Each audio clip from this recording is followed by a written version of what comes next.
Prandaj dhe shumica familjeve nuk i çojnë në për këto spitale sepse nuk E din është mallkim. Edhe një herë te kamera, edhe një herë akuzën dhe kërkesën. Një herë akuzën dhe kujtja drejton këtë akuzë. Akuza ka të bëjë me spitalin psikiatrik Sadik Dinçi në qytetin e Elbasanit që prej 3 vitesh 300 pacientëve kronik të shtruar në atë spital nuk i ofrohet asnjë shërbim për kryen analizave të sëmundjeve të tjera që ata mund të kenë në shëndetin e tyre.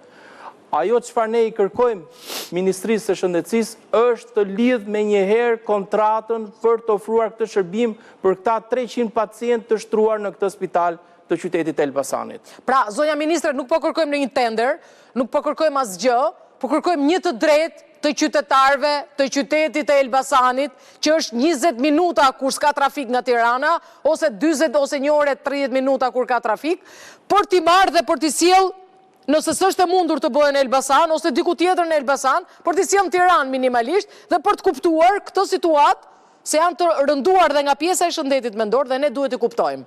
Pra është një thirrje urgjente, një lutje urgjente që del nga studio e Bardhazis.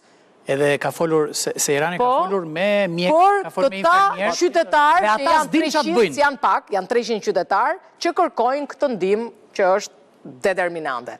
Mirë, unë të falenderoj shumë që erdhen në Bardhazi, të falenderoj shumë për këtë shqetësim, kjo studio gjithmonë do të jetë hapur për qytetarët.